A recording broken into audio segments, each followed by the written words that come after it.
Hey, folks, it's Lindsey Huddleston with SPS back in the building for another SPS Ed Show with the crew in the building. Start with my guy, Coach Orlando Watkins, holding it down. You know, he always got something he's working on. He going to tell us about some of the great things he have going, as well as Terry McCord. I don't know, man, you about a week into an engagement. Has your life changed yet? How's that going for you?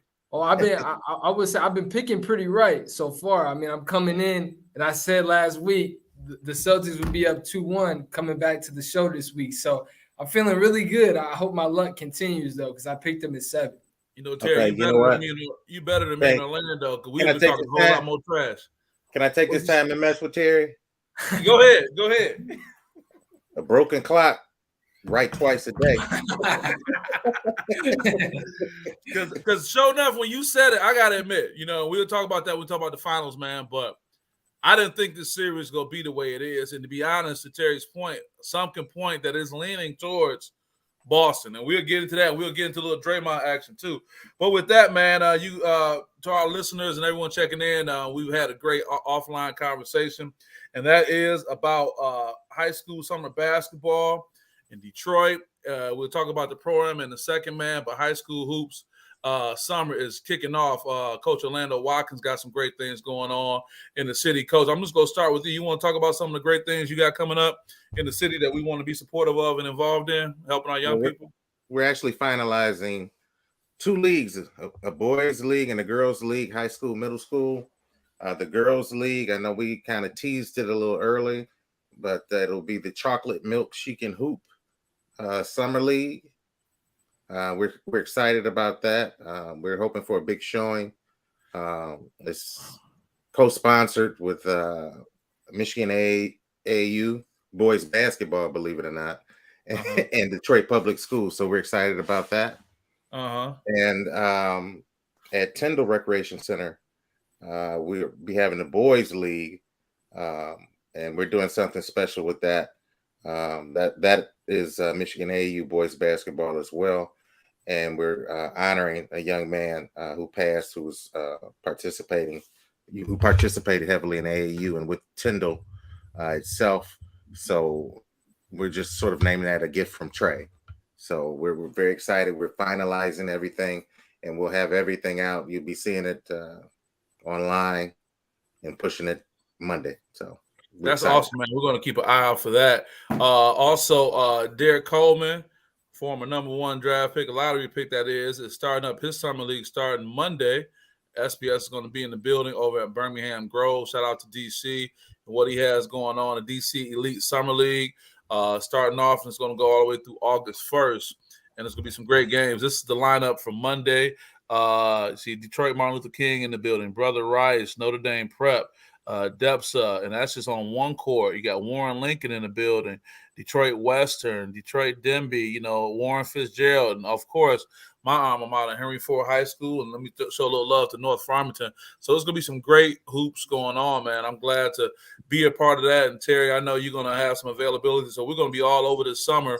And I just let our guests know right now that we're probably going to take a hiatus from the podcast for the summer because we got to work on Orlando getting a helicopter that can get him from one side of the city to the other. You say you like that idea? Give me that Kobe helicopter, right? I need it. And you didn't send the limo for me to get to the studio today. I had to walk. Hey, my bad, man. My bad. Hey, the gas prices affecting everything, man. That's it. So we got some good stuff coming up, but also another great event coming up that I want to talk to you about is Moneyball is back on and popping again. That's right. Desmond Ferguson's Moneyball is back, and we're happy to be welcoming everybody back with that. It's going to be a good time. It's going to be over at Holt High School. That's right. Yeah, Letitia, right on point. Moneyball is back. Great to see it. Yeah, we're looking forward to that, Letitia. We're going to be over there. I got an intern coming on board that's going to be helping me. Paid intern. She want to get her money. Her name is Madeline Huddleston. She's coming through to help Daddy get it in. I made her offer. She couldn't refuse. She said, run that, Daddy. So looking forward to be a good time. Looking forward to using this time, especially for the non-pros, as the pros as well, but talking to a lot of young people about mental toughness and mental health and all these things that are going on. Terry, you've been able to be around this community and see what's going on with Moneyball. What's your feeling about Moneyball coming back?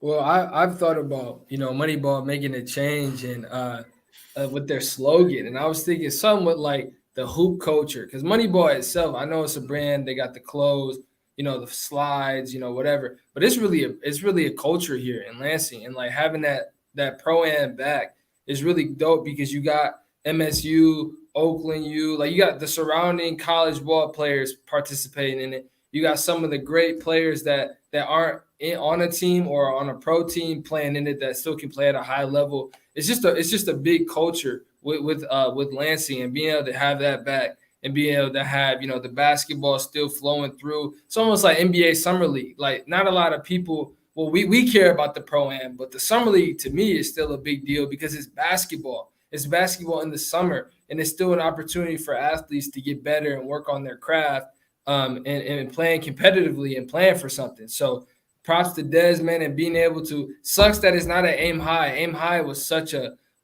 place, man. It was like a basketball palace where you can just come, prop up, get some concessions, and you had 5 courts laid out, and it was just the best thing ever. And so big props to Hope opening up their gym and being able to host. There's going to be a ton of people there, and we're all going to be hungry to see some good basketball again since COVID. Yeah, I think it's going to be great, and giving Holt a chance to be a great thing going forward. What I was going to say was, Orlando, you being a hoop head, what has been your opinion about Moneyball from a distance? Of course, it's happening in Lansing, but over the years, I'm sure you may have heard of it and got more information. But what is your take on Moneyball been from a distance?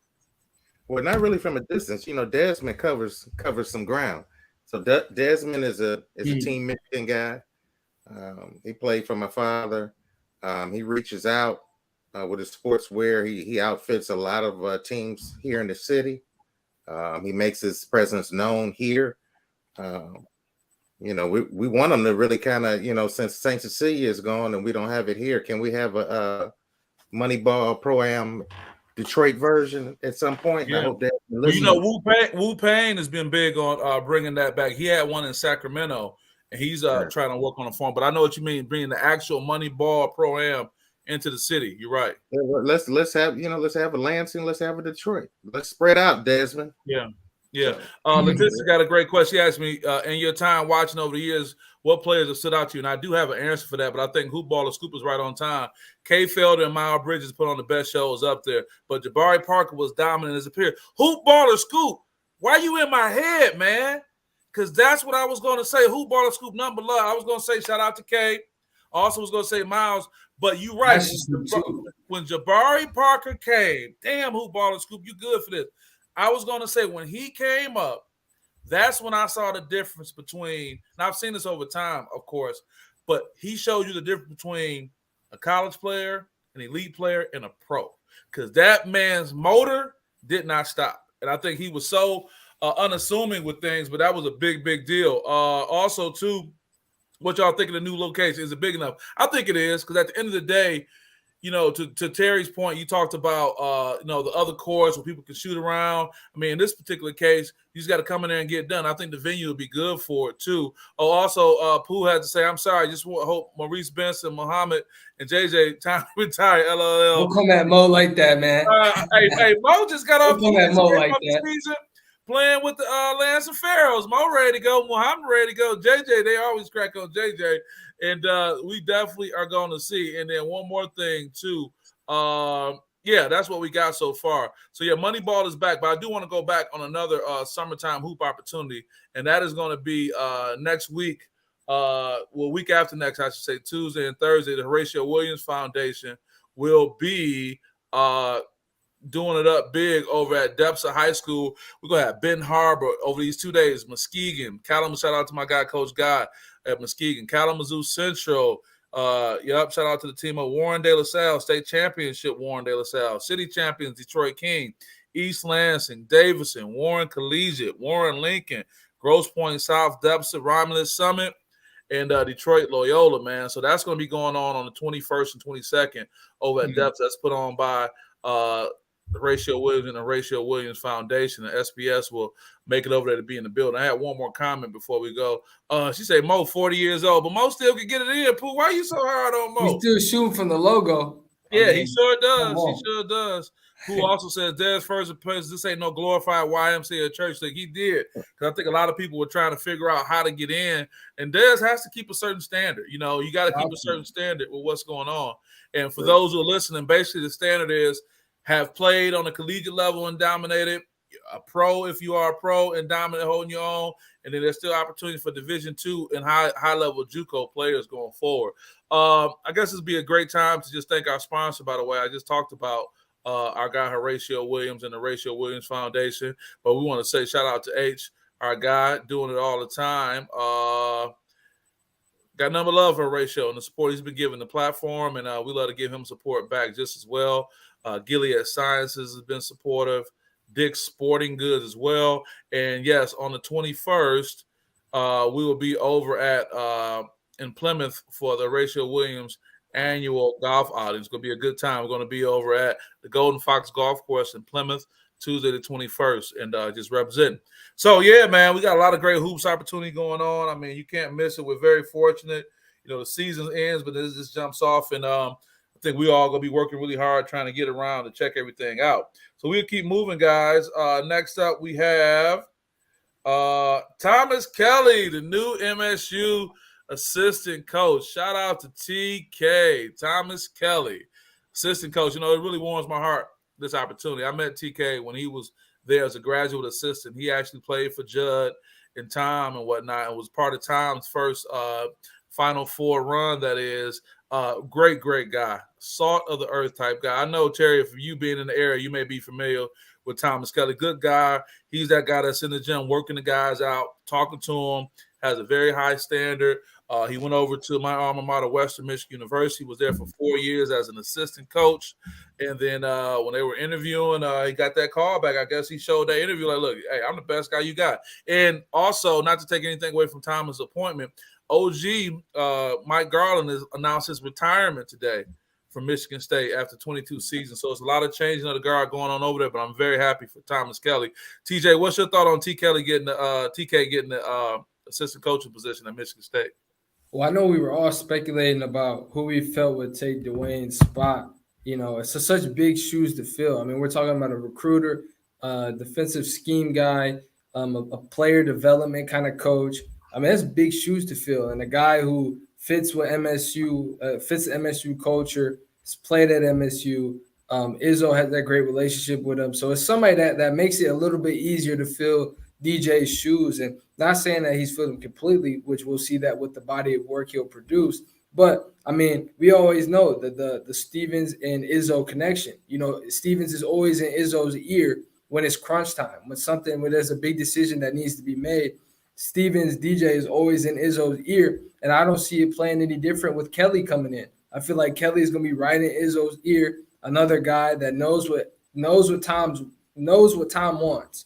And the guy, when things get out of hand, he can kind of bring Izzo back and like, hey, let's try and do this. Because also, DJ was a great coach, but he also knew how to rally his guys and rally Izzo back when things got out of control. He was a stability guy.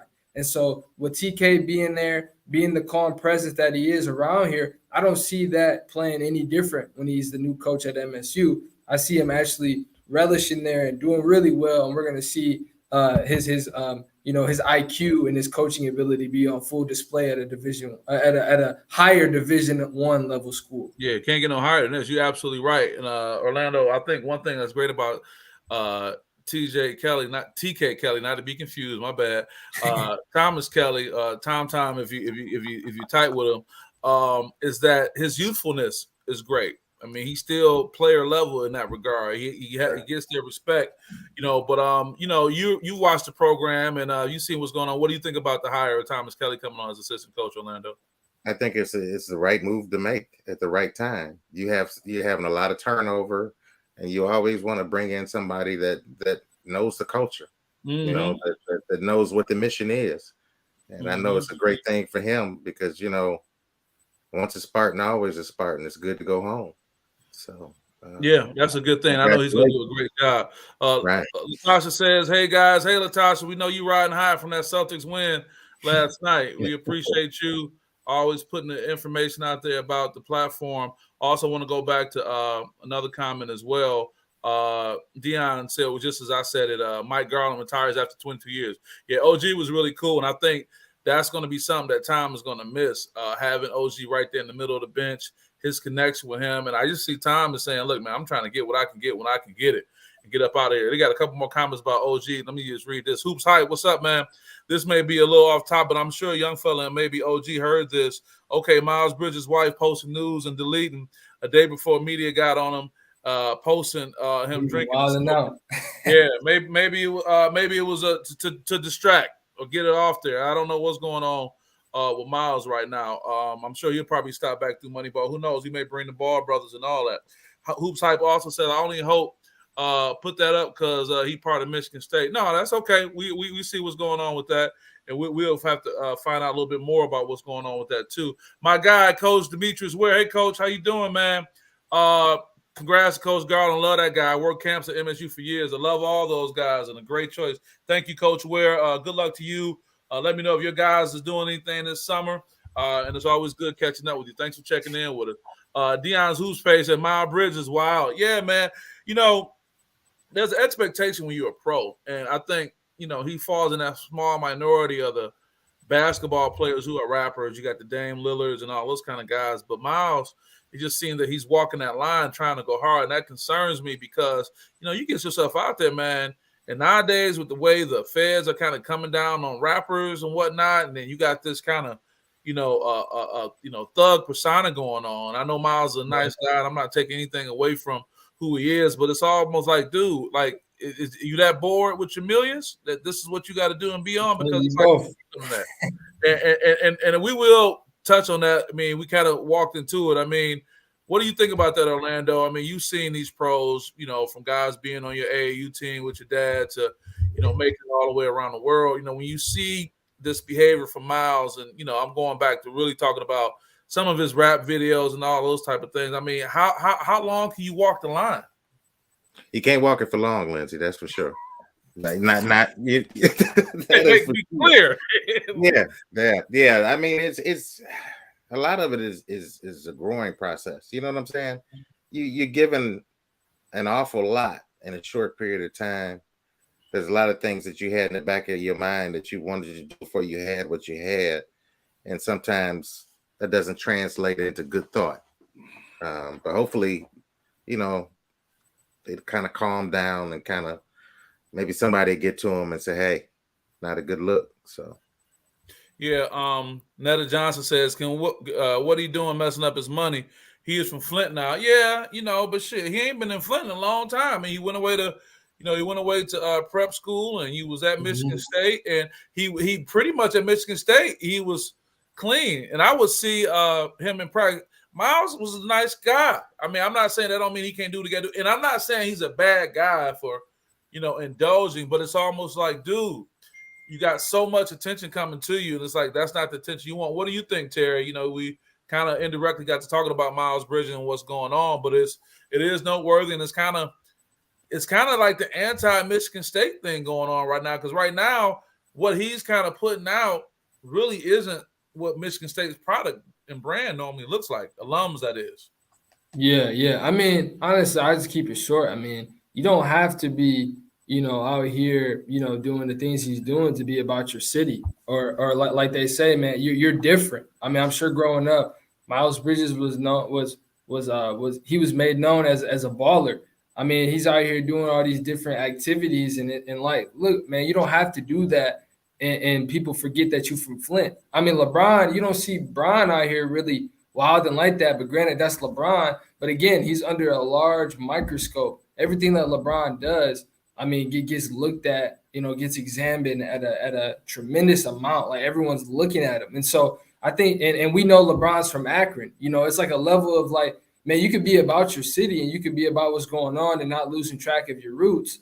But at the same time, you don't have to.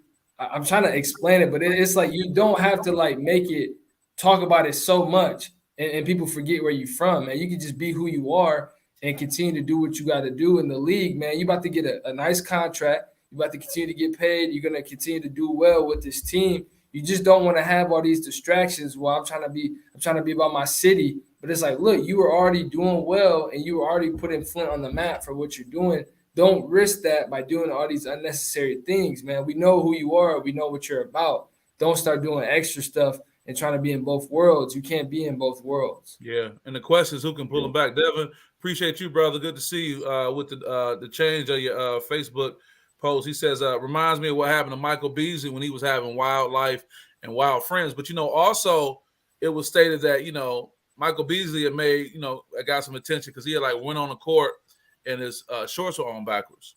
And they talked about him.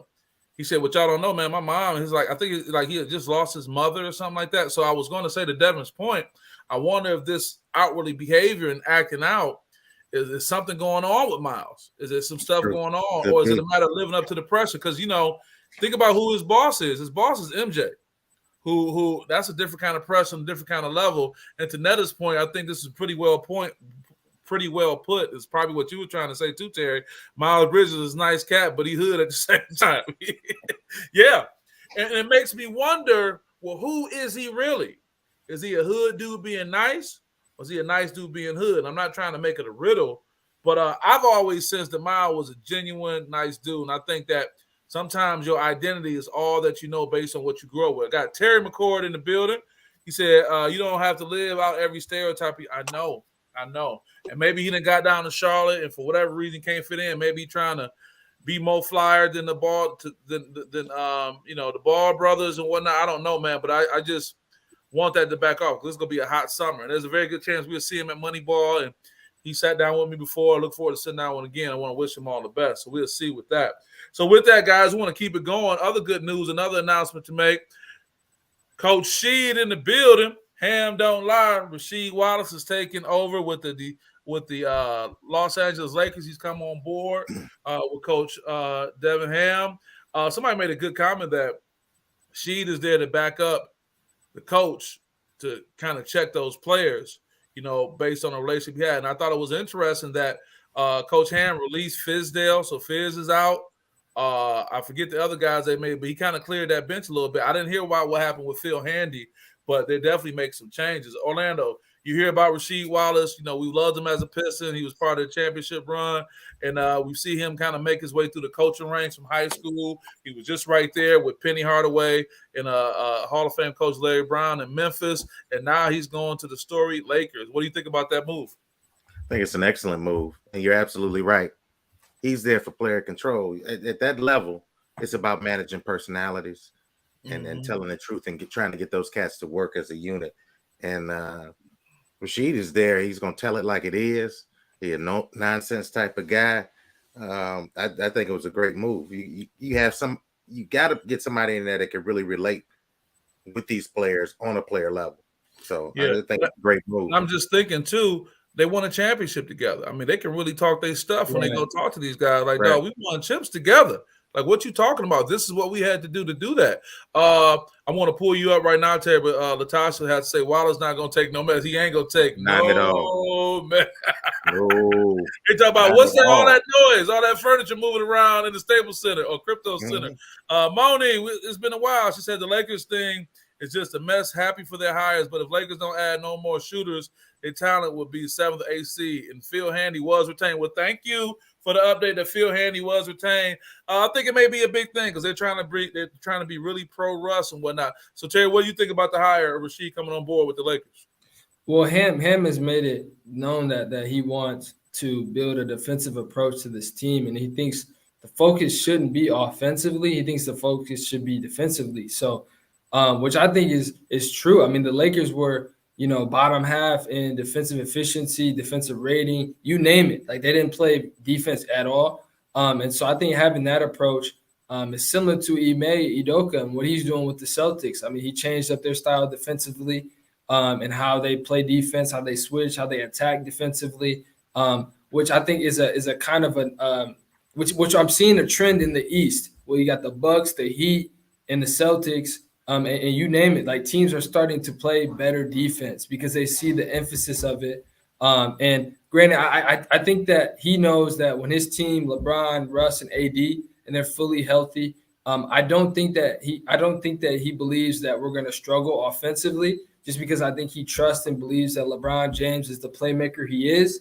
And with all of them on the court, which they weren't at times this year, they're going to make it work. And I think, it'll be interesting how he works that offensively. But I think Rasheed coming in, a guy manage attitudes, but also, man, just to give that defensive aspect and perspective of what it takes to win and to build a defensive team and to win a chip. So I think he's a great guy to have back up your coach.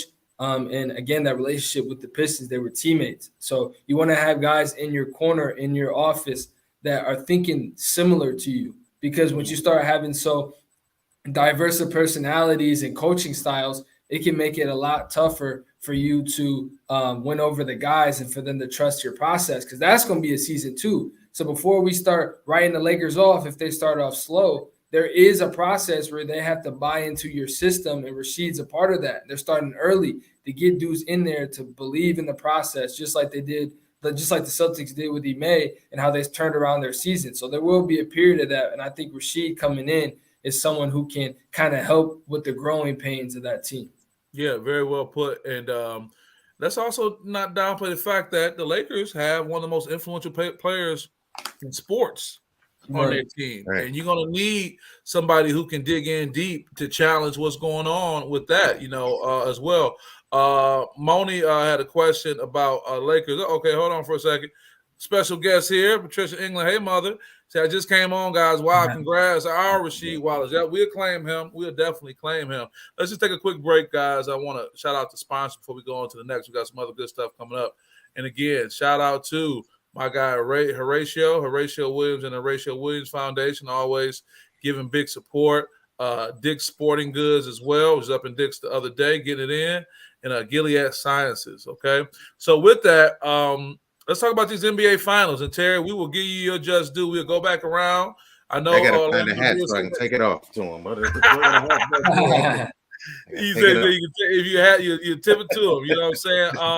Terry said, and I guess I was a little delusional. I was caught up in the whole hype of, Golden State. But to your point, as you was talking about Ime and the defense they put on those cats, and just talk about these finals, man. Who would have thought we'll be talking right now with the Celtics up 2-1?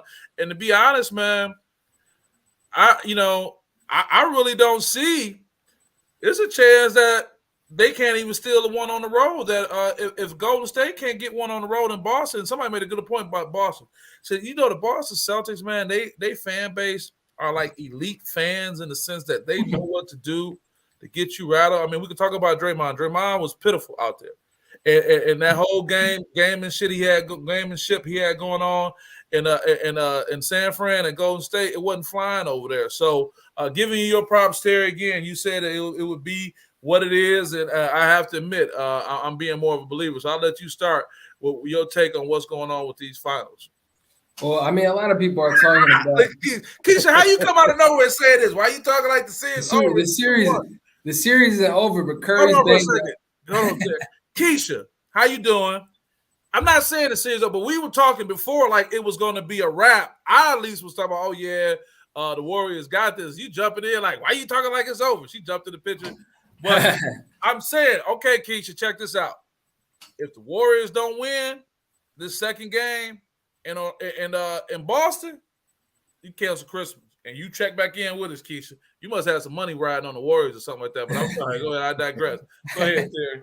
Well, I mean, I think just coming in, I think a lot of people are thinking about the Celtics in their previous years and how they didn't finish series. They didn't finish their playoff run well and how they kind of fallen apart. And I think a lot of that goes with coaching. I mean, their defensive focus. And also, man, I had a guy bring up to me and he said, what's the difference with this coach team and a Brad Stevens coach team and an Ime Udoka coach team? And I told him flat out, I think Brad Stevens trusts the analytics and the numbers more than he trusts his players. Wow. I truly think that Ime trusts his players more than he trusts the analytics. And I'll just say this because so when he comes in, man, I think, and this is what me and my dad have talked a lot about, how Brad Stevens to me overcoaches. I've never seen Jaylen Brown and Jason Tatum play so freely. I mean, they're becoming playmakers now. I mean, they're playing so free and they're playing defense. So when you get a guy to buy in, I mean, there's obviously a trust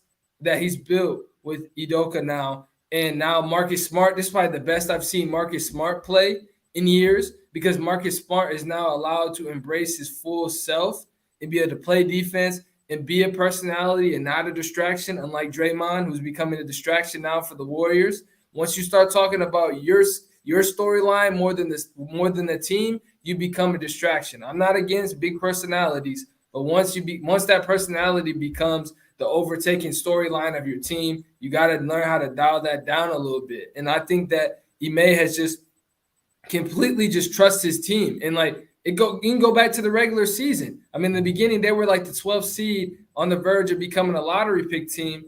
They trust and bought into him. The growing pains, like I was talking about with Ham and the Lakers will need to do, the growing pains, to trust the team, trust the process. And now they're on the verge of winning their first title since 2008. You know, so it's just like, it's that process where he trusts his players. He's not concerned with the numbers. I don't think the Celtics really made much adjustments after losing game 2, because he knew that Tatum and Brown and Smart are his guys, and they just had an off game, and they're going to come back and bounce back. I truly believe that Brad Stevens would have truly rewrote their game plan, changed up their approach, and they would end up losing it. And so, hey, I know it's 2-1, but again, this is a team. This is a team, right, who was projected to lose in 4 to 5 games. Yeah, that's what I'm talking about. Give them their props, man. I've seen the Celtics at their breaking point, right? Mike's going in. He going in. Look. I've seen the Celtics at their breaking point against the Bucks. I'm sorry, that's another Warrior fan. Them Warrior comments they making right there. Go ahead. All I'm saying is I've seen the Celtics at their breaking point, and I've seen them come through. That Milwaukee series, everyone said it's over when it's going to Milwaukee. Backs against the wall. Their best players showed up. I don't know how the Warriors will respond to this breaking point. I'm not saying they can't. They have the best shooter of all time on their team. But with him banged up and Klay's playing how he's playing right now, and Draymond has no idea if he wants to become a podcaster or a player, all I'm saying is favoring Celtics in 6, maybe 7. That's all I'm saying. Here's the thing, man. I want to go back to something you said, and I definitely will go back to all these comments, these great comments from all these Warrior and Celtics fans is getting put up there. I want to summarize what you said, Terry. You said it. You talked about the relationship. And let's just call it what it is, man. You know, cultural connectivity matters, man. Marcus Smart said it best, and I'm not going to use a curse word, but you'll know what I'm saying. He said that when Ime called him over to the side one time after he made a turnover, Ime said, "What the F are you doing? Go take care of your team." He went on and did that. Brad Stevens can't say that and get the same response from, you know what I'm saying? So there's a cultural competence that comes with it. Now, let's get to these Warriors fans who send this almost like hate mail. First of all, shout out to our brother Aaron Mays. Aaron, what's up? We did pick him. Aaron, we did pick him. Let him know, please. We did pick him. He said, fellas, just remember who built the Celtics. Okay, but Aaron, as it relates to other people posting, for example, Mike's Hoops page, he like, dude, y'all having a funeral for the Warriors. And Mike, he also said, for God's sake, it's just 2-1, man. Wait a minute. And Holly Don says, Holly Don, I'm sorry, the Celtics coaching staff is phenomenal. You can see the evolution of Jason and the team during the playoffs and finals. Yeah, you're right about that. Now, Mike said, what if the Warriors win Friday? Hey, it's game on. It's going to be, that's the one that got to win. Going back to Draymond, I want to talk about that too. You did mention that, Terry. I want to get you, Orlando. Said Draymond should take a media beat, and he played better at MSU than what he's doing now. Yeah, I think Draymond is he's putting more emphasis that he's taking the emphasis off the basketball. He's getting caught up in these other, and I don't care what you say. That first game when he fell on Jaylen Brown and talking about he was getting up, he was trying to play him, dude. Bro, he laid his legs straight. I know what that was about. And then Jaylen wasn't bad. And then the next time when he did it's the little stuff that he do, but it's not working out. So we're gonna see. I want to make sure everybody's straight. Keisha came back at me. She said, nah, no money on the Warriors, but damn. Now if they lose Friday, it's over for the Warriors. If the Warriors win Friday, but remember, don't be shocked if the Warriors win the next 2. They got the best shooter on their team. Don't be. Hey, I wouldn't be shocked either. Come on. Now. What you got, Orlando? Tell us what's going on. But man, we got some comments coming from the fans right now, man. They got something to say. What you think about what's going on? Celtics are undefeated after every loss. Is all I'm saying. Still in the playoffs. Yeah. Well, says Isaiah Thomas said he focused on his podcast. Ooh, what you think? What you think, Orlando? I'm one of those guys that was screaming. What did I say? I'm gonna let Terry. How did I call it, Terry? I said Warriors in 5. Warriors in 5. That was clearly a mistake. But I'm telling you right now, I know to play in Boston has got to be one of the worst places. You said it nice, Lindsay, that the fans were animated. You said those are some of the nastiest. Well, not some. They are the nastiest fans in basketball. They said between them and Utah, maybe, because they said people hate going to Utah. Oh, yeah. But my thing is to go in and play a normal game, especially a finals game in Boston, that's got to be alone tough enough. I'm not counting Golden State out. I think Draymond is going to get his stuff together, tone it down, and they're going to come back. Yeah. Now, speaking of the Celtics, I'm actually amazed at where they've come together and they've played. But I'm Warriors. Well, I'm staying with you. Here's the thing. As long as the Celtics don't look down at their feet, and what do I mean by that? They said when you're walking on water, don't look down at your feet. If they can't get caught up because they've caught the Golden State Warriors off guard to a degree, it's going to be a coaching battle between Steve Kerr and Ime Udoka. But as long as they don't look down at their feet, as long as they don't find satisfaction with what is going on right now. Holly says the legendary Isaiah Thomas paraphrase said Draymond put up middle school. Actually, yeah, they got on him about that. For sure. Single. And what's up, Tay Tay? Tay Tay say, could it be that Draymond is aging? I wouldn't even say it's aging. I just think that Draymond, his game plan backfired on him. He had a game plan to get in these guys' head, and it backfired. And I think he better quit trying to call these refs out like they won't let go do nothing to him. Shout out to our guy, Mr. Wilson, Roderick Wilson in the building. He said we talked about LeBron needing help in other finals. Steph needs help. He's hurt now too. Hurt now too. Say that again, Terry. What'd you say? He's banged up a little bit. He won't need an MRI, but he's banged up now. Yeah, he said by the 4th, he's exhausted. Steph got them back in the game. He had 3 straight bad turnovers. You're right about that. Draymond says, Roderick also said that Draymond is exposed. Well, I just think that Draymond's game plan has to be more subtle to make that impact. Shout out to Young Fly. Give up number love to my folks, Young Fly, Tony, and everybody else. Satchel's coach is the best coach in the NBA. He is right now. And that brother, hey, he wear his shirt all the way down, don't he? He have his shirt all the way. He be chilling on that gun when he going in on it. Shout out to Young Fly. That's the fam right there. He said they really catch the Warriors off guard. Really? I don't know, Aaron. I don't know if you got sarcasm in your voice. I don't know what you mean by how you saying it, but I think that you say he do. He do, because I'm thinking the same thing. We like, really? Oh, okay. Well, that's family love. Tay Tay said, what about Jordan Poole and Klay Thompson? I mean, come on, give somebody else asked about Jordan earlier. Oh, yeah, Tay Tay asked about Jordan earlier. Well, I mean, good for Jordan Poole. To be honest, and I defer to you guys, I didn't see Jordan Poole. I didn't particularly care for Jordan Poole as a ball player at Michigan. I just didn't. I just wasn't drawn to his game, whatever. But it seemed just like with a Draymond Green, he didn't find a place to fit in, and he'll be okay going forward. Now, Klay, I mean, come on, the guy's just coming back. It's one thing to be able to get to it, but I think right now youth is working to the advantage of the Celtics. And again, we're not having a funeral for him, but I know, even though we talk about taking a hiatus in a couple weeks, we got to come back next week because people going to want to talk about win or loss, what I do. And look, Aaron, you know what, Lindsay, definitely it's youthfulness. But I mean, for me, and I'm going to defer to Terry, but the two pieces we need to look at is Klay Thompson, Jaylen Brown. Those are the keys of each team. Let's go beyond everybody else. Those are the two players that are going to decide which team wins this particular series. Yeah, who ball the scoop say Kerr got to play Kuminga. Kuminga ain't got no action right now. I don't know if he's up for it right now. This may be too big of a stage for him right now. And Latasha says, "Oh, we definitely talking about a funeral." I feel you. I feel you. You guys are talking good. Being a young fly says you can't beat Father Time. Draymond is looking like CP3, and that's another thing too. These guys, the Warriors, have been so focused on getting back to the finals, but every time you get back to the finals, you a year older, cuz. And them final runs, them long playoff runs are starting to wait. Yeah, so we are definitely going to see. We're definitely going to see. So with that, we're going to talk about somebody who's not in the finals but still making. No, hold on. Before we do that, I got to shout out Rod again. He said Jordan Poole put all those numbers up against the second units in the regular season. The benches are short, and now he's being guarded by Brown, Smart, and Taylor. Yeah, they got a lot of length.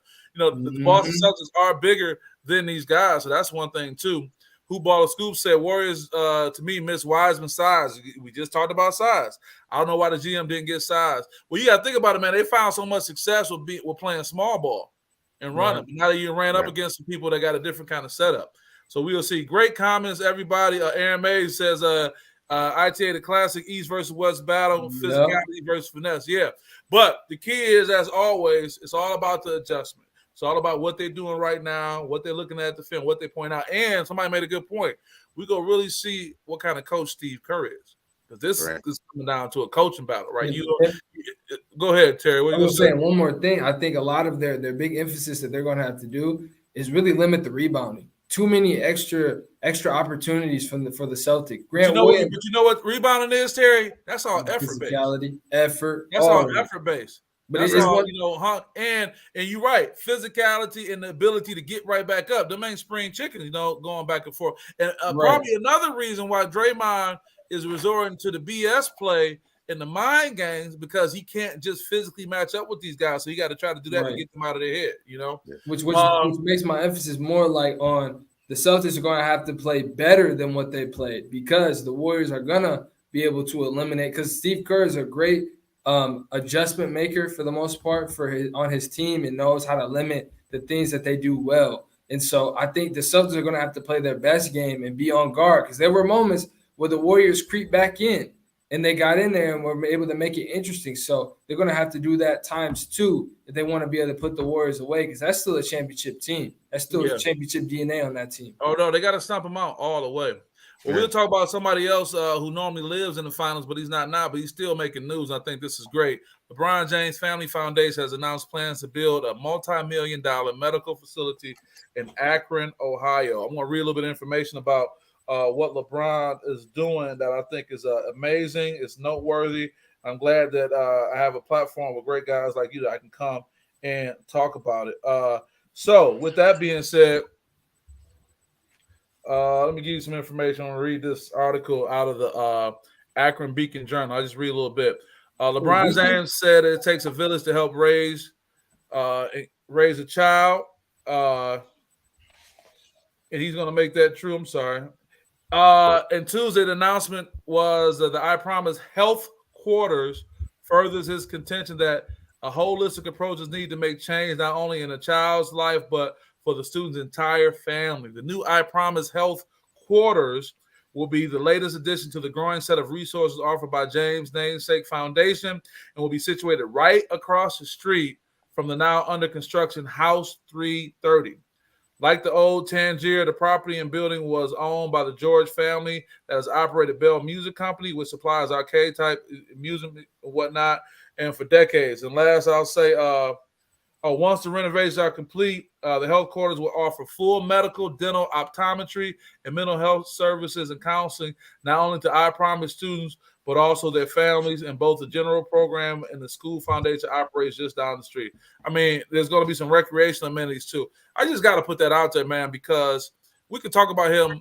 I think you really can't even talk about LeBron as a player. He's one of the best players we've ever seen. But people who have issue with him and his ways, this trumps all that. He shut it down. These are drop the mic moments, and I don't necessarily want to just say, oh, we don't know what MJ has done, but just these are the things that makes him great, man. And I don't think you can fake when it comes to stuff like that. Latasha said, let's go, Bron. So when you hear about that, Orlando, hear about LeBron, creating, now he already got a school. Now he's going to put a facility. I mean, he's actually curating a model that could potentially be used for a whole holistic experience, from education to healthcare. What do you think about that? He's a brother that's putting his money where his mouth is. He is for the culture, about the culture. Everything that he does. You know, I'm not the biggest LeBron fan. I'm gonna put it out there right now as a basketball. I didn't know that. I'm glad you made the official statement on that. I didn't know that. I made the official statement. But what he does in the community is absolutely phenomenal. It's unmatched. It's unmatched. He is good. He's good for the game of basketball, and he's good for the culture. So yeah, he is. He is. Tina Boo says, "Don't get you." She said, "Lindsay, he is awesome, but a lot of NBA players do a lot of stuff. Some just not put in the media. So a lot of brothers put their money where their mind." I don't disagree with that, Tina. But I want to say the scale and consistency in which he does. Yeah, he is a billionaire, but I would just say the scale of what he does, and I'm not taking anything away from. They say the highest form of giving, referring to the Jewish community, the highest form of giving is silent giving, when you give and people don't know. So I do say that, but I don't know, Tina, are you kind of like a little on the fence about LeBron? Because that seems like that's one of those. I'm with Orlando. I ain't really that big of a fan of LeBron kind of thing. I don't know. Part of your tribe, Orlando. Tina Boo, part of your tribe. Look here, hey, let's give a shout out real quick to Jalen Rose and his school here in the city of Detroit. That he did some time ago. Now that's it. Tina say, "No, I'm just putting it out there." Tina, I'm just messing with you. I appreciate you. Terry, what's your thought on what's happening with LeBron and this move that he's made? Yeah, I'm excited for it. I'm also excited about the mental health aspect of it and doing the more of the holistic in that area of Akron.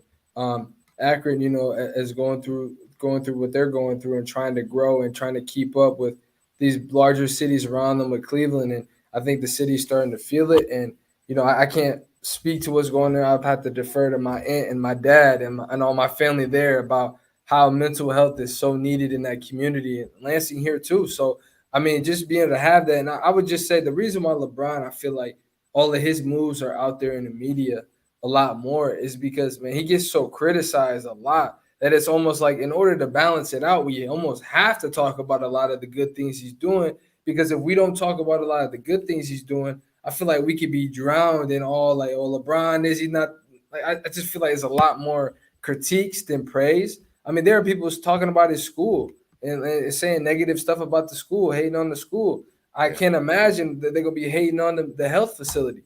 And it's like we just talked about all the money moves he's making for himself, right? Becoming the first billionaire. What's the next thing he does?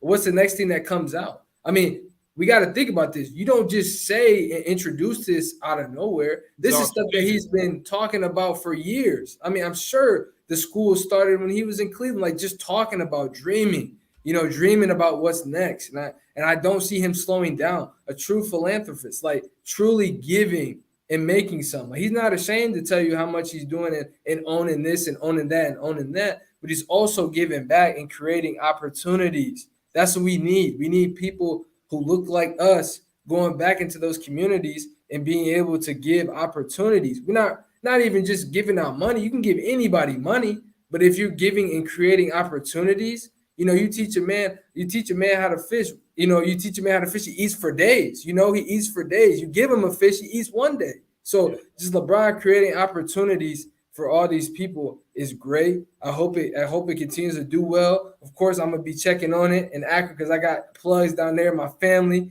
in there. So, you know, I'm gonna always keep tabs on it and see how it's going. I love asking about the school and the I Promise, but man, I mean, just what a guy. I mean, what a guy that truly, like Orlando said, really putting his money where his mouth is. And a guy that's at that level, I mean, doing that really shows what a kind of guy you are because you have unlimited access and you're unlocking that for other kids as well. Yeah, he's doing great. Latasha says, being from Akron, it's wonderful to see him help the community out. My mom says, you know, wait to see what he'll do in the next 20 years. Amazing, right? Shout out to JaVale Lewis. What's going on? Hope all is well. Hope all is well, brother. I know you see your guy Terry and everybody. We appreciate you and keep it going. Well, guys, we got some more news to go. We got a lot of stuff going on. We're getting through it, and I appreciate everybody for chiming in. I do see some comments that'll be probably for later part of the show, but we'll make sure we get those. Wow. So this one was Walmart buys the Broncos. Then I put a little kind of in there, you know, because Walton Penner family to acquire Broncos franchise for reported $4.65 billion. $4.65 billion. That is the largest purchase of a team in North America. At one point, it was the Carolina Panthers that had that. Now, the reason I make the comment about Walmart buying it is because, and I'm telling you my Walmart story, you guys may know, but to the audience, when I was in the Granholm administration, we were just together, some of us just last night. When I left Governor Granholm's office, I went and worked for Walmart as a lobbyist. So I was covering a few states and politicking with them. But I got to the point I was ready to move on in Orlando. When I was ready to go, I went to a new role with a new company called Students First. And they were financed by, the private sector. And they told me one day as a state director, they say, hey, man, you got to go meet with the money people, man, to make sure the money keep going. I go have a meeting, Terry, in Detroit, and guess who I meet with? The Walton Family Foundation. So here I am leaving Walmart. I'm getting out of here. I go off to some job thinking I'm doing something totally different, and these people are financing it. I'm telling you, man, the Waltons don't play. So, yeah, it's pretty much the Walton Family Foundation, or I should say basically this is Walmart money that bought those, because that's Rob Walton. He's the son. He's the head right now. That's his daughter. That's a part of it, and his daughter's husband, son-in-law. And they put it out there. They also talking about bringing Peyton Manning back in. Everybody who put a bid up for Orlando, they were trying to reach out to Peyton, and they're trying to offer him an equity deal to be able to come back on at some time. So when you hear about the Broncos, and also too, you may be bringing up. Don't forget Melody. Melody, there you go. Yep, there you go. Can't forget Melody Hobson, and I'm the NFL. They're pushing minority ownership. Minority ownership. And you know what she's married to? They might make a Broncos movie, Steven Spielberg. Right. Melly Hobson, she's a billionaire in her own right, married to Steven Spielberg. She has George Lucas. George Lucas. I said Steven Bill. My apologies. George Lucas. That's that Lucas money, right? That's that Star Wars money. And he's also chairing Starbucks. So that's a major move. I'm glad you were on top of that, Orlando, to point that out. But what do you think overall about the purchase and the way they go? At one point we were thinking that, we may have even said on here that Jay-Z was going to be part of the group that was going to get the Broncos. But what are you thinking about this purchase, and will it be a significant impact on the NFL? Immediately, no, I don't think so. The price that was paid, I think that was just setting up the family. I can't imagine, because the money is almost endless for that family at this point. To make that, he has $59 billion. Yeah, and I think he overpaid for the franchise. I mean, essentially, he overpaid. He wanted to make sure he was gonna get it. Get it right. I mean, it's an interesting move. And only time will tell if it's good for the franchise itself. We can just look at the Lions here. Our ownership got money, and it hasn't helped us in how many years? So it is what it is. But I'm happy. Let me say I'm happy for Melody Hobson that she got in on the deal. Yeah, and good to see. And she needs to be celebrated. Black excellence. Terry, what do you think about the deal? Yeah, I mean, I'm a little intrigued by it, just because the Broncos have a lot of history in the NFL, and their fan base is really strong. That mile high maniacs, what I call. They love their team, and so my hope is that they don't do what the Lions did, and they're willing to go out and bring in people who will impact their team well, be able to pay for coaches, pay for being able to invest money into it. Whether it's new facilities, players, signing players, bringing players in. It'd be interesting because, you got Russell coming in. You got that young receiving core. It's interesting to see what they do with that and how much success they have on the field. But I think, it's really cool to see another fan base like that being able to, grow and continue. Because they have Broncos fans are everywhere. One of my best friends today is a Broncos fan. So it's like Broncos are – always going to be around. And I think when you have that dollar sign behind that fan base, I just can't think of anything bad or anything. I can't think of anything really going wrong, because they're going to always fund it. And they also want to return on their investment. And so I think, like when you guys mentioned they overpaid for it, it must be some return that we may be feeling. And I think they felt that there was a potential high return with the money that will be coming in, whether it's from the fans, there's their success and things like that. So any businessman or guy with that Walmart money makes a move like that, there's got to be some kind of return that their advisors or investors are talking about. So it'll be interesting to see what they do. Coach Demetrius Ware says, real quick there. Or that loss. So he can write it off. High risk, high reward. Oh, yeah, that's a good point. He's like, I'm going to get it back anyway. And it ain't like he struggling for a sandwich or anything like that. You know what I'm saying? They're good over there, you know. I was going to say, Coach Demetrius Ware said he don't see things changing until it's bringing in more African-Americans. Hoping he's wrong. Yeah, you'll wonder if they can profile. I think Melody Hobson is really low-key. I think you got to be a little bit in the know, I think, to kind of know about her. Now, the question is, does she want to be profiled? Does she want her life all splattered? But, man, she bossed up. She said, I'm about to buy a football team. I think that's going to end up being the storyline going forward. And you know what? Now that I think about it, the NFL is going to want to tell that story. They're going to want to tell that story going forward. With that, another thing I want to get into, we got a few more comments I want to get. Also, Coach Demetrius Ware said the NFL is starting a new streaming service. Oh, I didn't know about that. That'd be something to see. Yeah. Okay. And my mother says, plus the status of own the team. Yeah, that's Billionaire Boys Club all the way around. You own the team, man. That's a whole different level. So we're gonna keep it going. We got a few more topics before we get out of here. You guys have been great. Man, I know we don't talk about golf a lot on here, man, but that has been a discussion, man. We talk about what's happening. Dustin Johnson will make more money for joining the LIV Golf Tour than Tiger Woods has made his entire PGA Tour career. So my man will get $125 million. Tiger only made $120. This for one event. Tell you a little bit more about that. Dustin Johnson has resigned his PGA Tour membership. He plans to play on the LIV Golf Tour events and major championships going forward. He thought that resigning would allow him to not face penalty, which he did.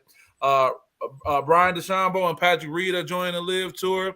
And I think what really just pissed me off, man, I'll just make this statement right here. This is what LIV has said. Statement from LIV Golf on PGA Tour players' decision, PGA Tour decision to suspend players. Today's announcement by the PGA Tour is vindictive and it deepens the divide between the tour and its members. It's troubling that the tour, an organization dedicated to creating opportunities for golfers to play the game, is the entity blocking golfers from playing. This certainly is not the last word on this topic. The era of free agency is beginning as we are proud to have full field of players join us in London and beyond. Right there with that, you know, Orlando, you and I were kind of reading that at the same time, man. We were reading that at the same time. So tell me, what was your take on really watching all that unfold, from hearing about the money and seeing the comments and all this other stuff taking place? Well, I know I was texting you guys back and forth, and I was worried when this first came out how the PGA would respond. And the PGA has not responded well. Suspending those golfers was the absolute wrong thing to do. If it's ever you needed to let something slide, it's this one. Because right now you've got an organization with Saudi money. They have an endless amount of money to work with.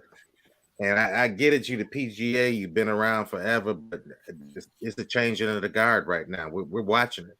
And it's going to happen, unless they roll back on these suspensions or come to some sort of agreement. You cannot, you just throwing money at golfers. They don't take it. And they'd be fooled not to. Yeah. And then that's what really got me. My mom said the PGA are haters. So well put, mother. Aaron May says, I'm sorry. He says PGA will have to revise their business platform to compete.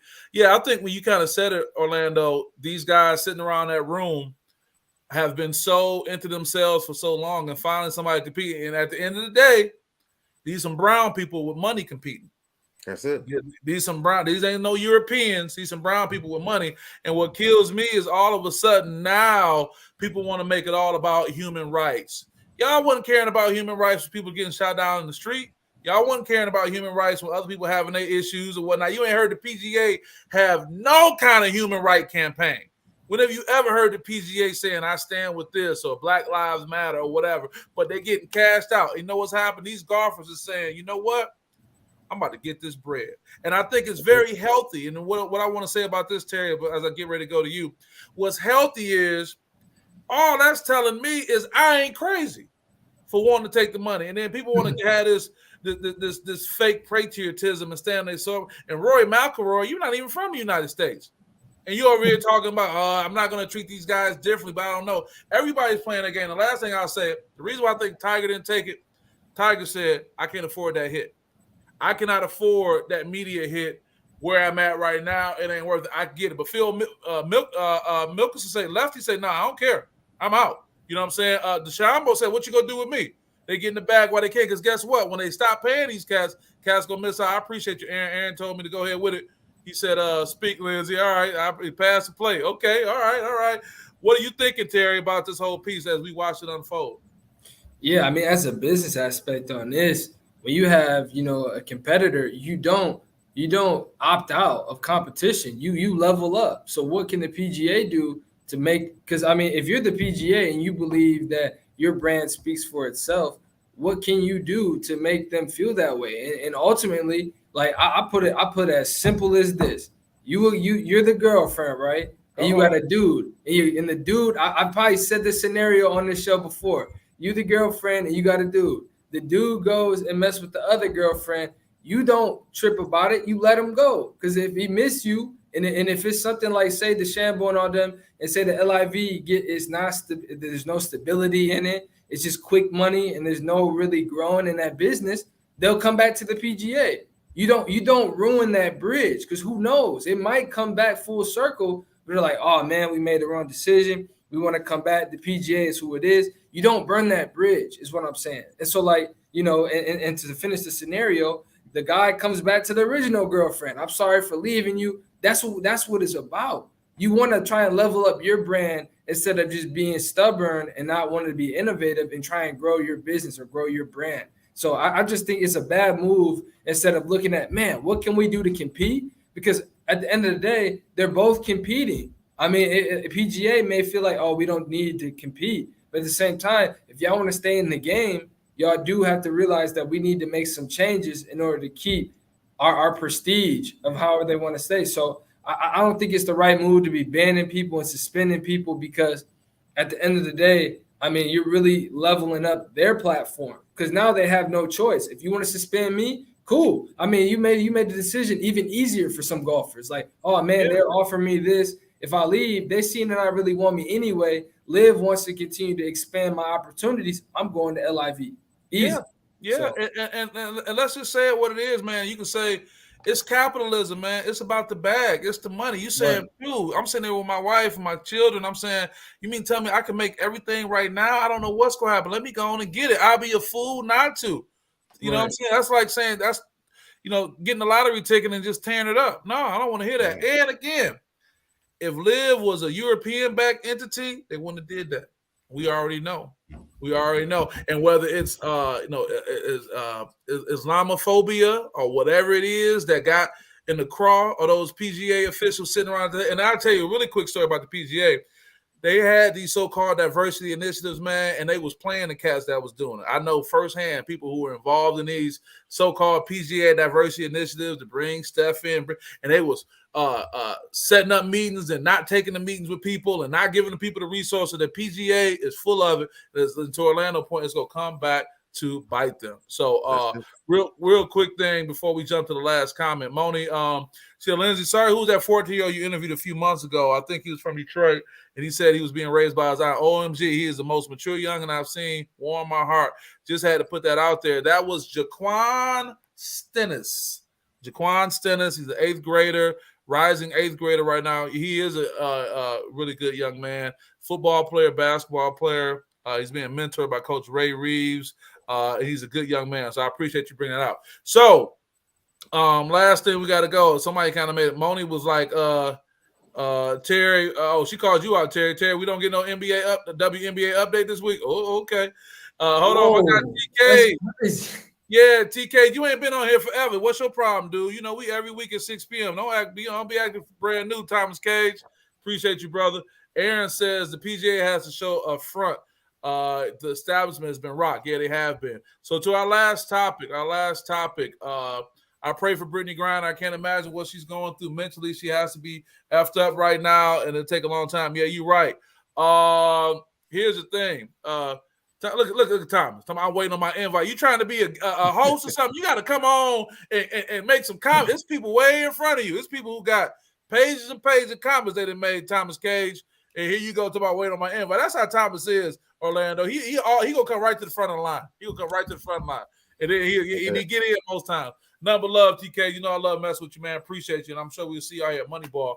Well, here's the thing. I want to talk about what's going on with Brittney Griner. It seems like somebody made a comment earlier. I want to go back to that. I think it was a perfect comment. We just didn't talk about it earlier.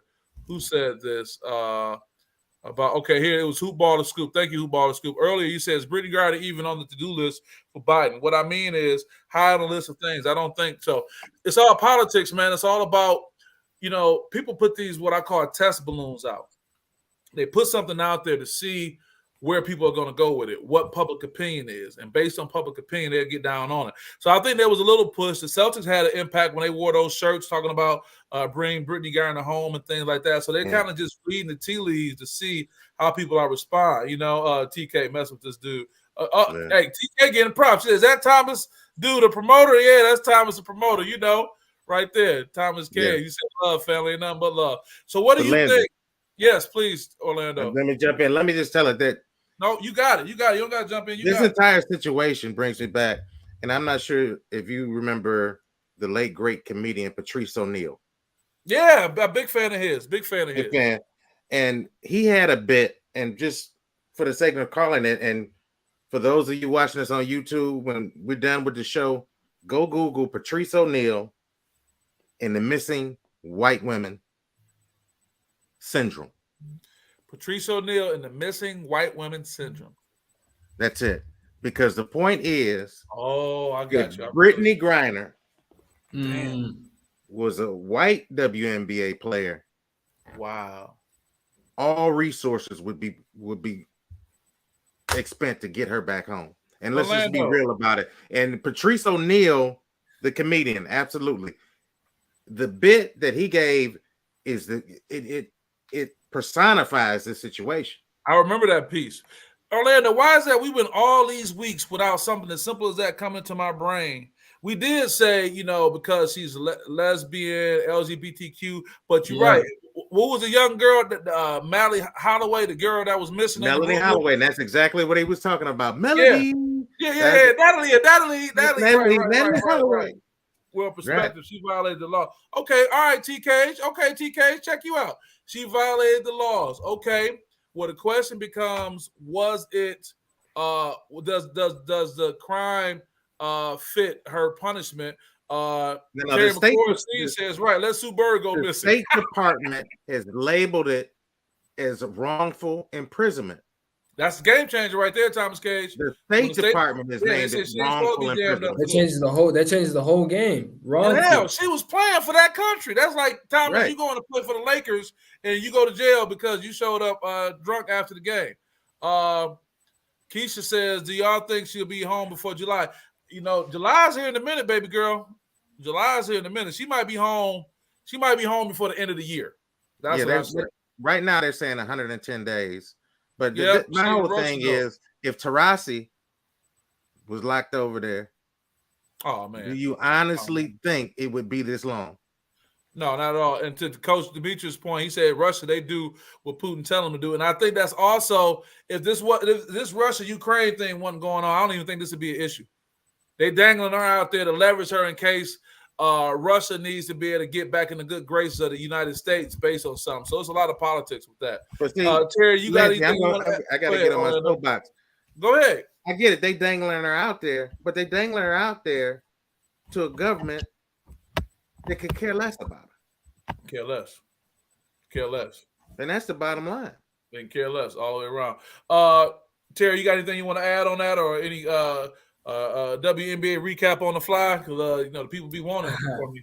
Well, right now, for WNBA, it's a 2-team race. But that doesn't always tell the tale, because the Sky last year were a lower seeded team, ended up winning it. So right now you got the Aces with Becky Hammond, and right now the Kinetic Sun, who have a great team, and Alyssa Thomas is playing with her shoulder messed up. The way that she's just overcome the adversity with her body starting to break down a little bit and still play at a high level. I mean, big props to her. I mean, you can see it breaking down when she shoots her free throw.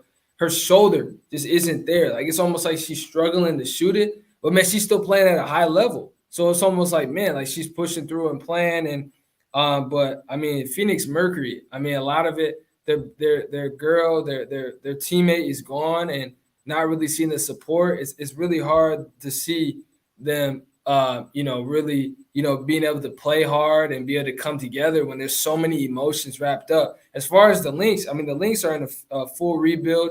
I mean, Sylvia Fowles on her way out. It's just, I mean, the Lynx are in a full rebuild. I hope Maya Moore comes back because she was one of my favorite players coming in. Like, I mean, I love Maya Moore's game, but she's in the activism. I love what she's doing there, so I respect her grind. But, man, it's just looking like a two-team race. We don't know with injuries coming up. The All-Star break's coming up. The All-Star voting is there, so you can vote for your favorite players, which I will be doing because I just saw it pop up on my phone. So I thought to give the plug to make sure y'all vote. So, yeah, I mean, it's just a two-team race, but I love that it's being on the TVs in the TV slots where there's not a lot going on. It's about time they start putting them in these Sunday afternoon time slots. Like, come on ABC, ESPN. Man, we don't want to keep seeing the reruns of these games of college softball. And granted, love college softball, but we don't need to see the game that was on yesterday.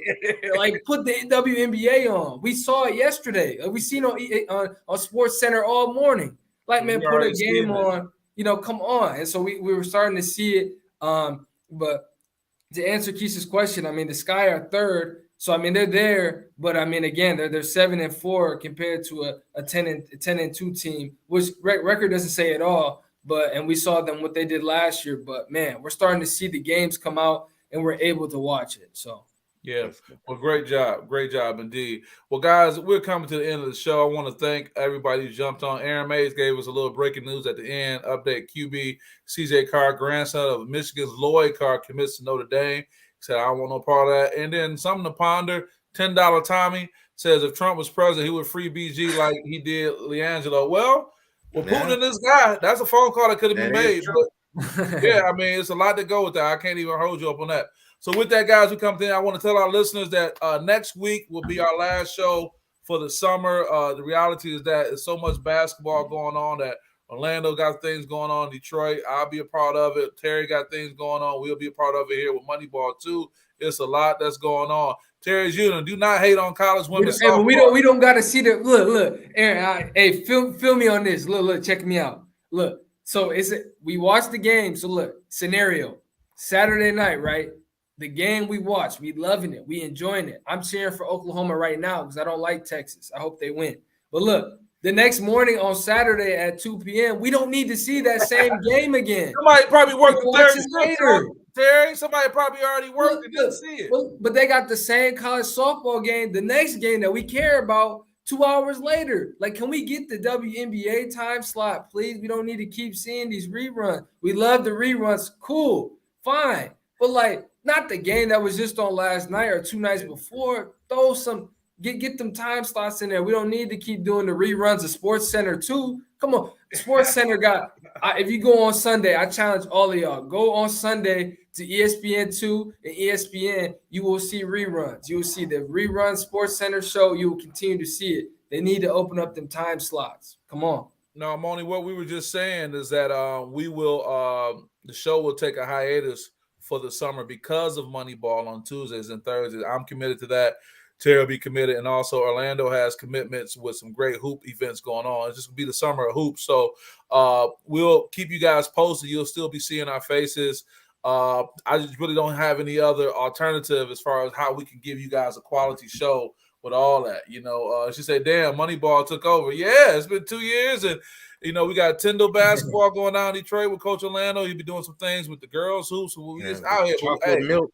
Yeah, Chocolate Milk. Shout out to Chocolate Milk for their support. And lastly, all the more reason for you guys to come check us out. So with that, I'm going to let us get on up out of here. We want to thank you guys for supporting the show and everything that's going on. We'll be back next week for our final show before we take a break. Hey, regular things have, our season finale. We do a season finale, then we come back in the fall. That's I tell you what, Lindsay, Terry, let's work we take a hiatus like a regular show. Maybe we'll do a summer special.